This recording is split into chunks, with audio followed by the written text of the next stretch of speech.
Hi guys, if you want to add a private DNS server to your Android phone, then this video is just for you. In today's short video, I'll show you step by step how you can easily set up a private DNS on your phone to make your internet connection more private and secure.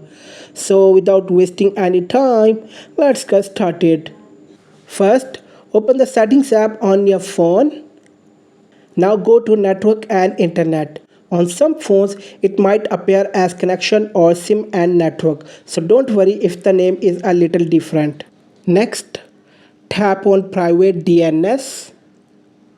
Here, choose private DNS provider host name. Now you'll need to enter a DNS host name.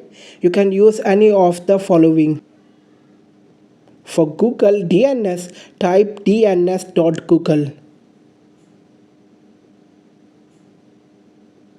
Once you have entered it, just tap save or OK. That's it, you are done. Your DNS queries are now encrypted, which means your browsing is more private and secure. If this video helped you, don't forget to like, share and subscribe to the channel. Thanks for watching and I'll see you in the next one.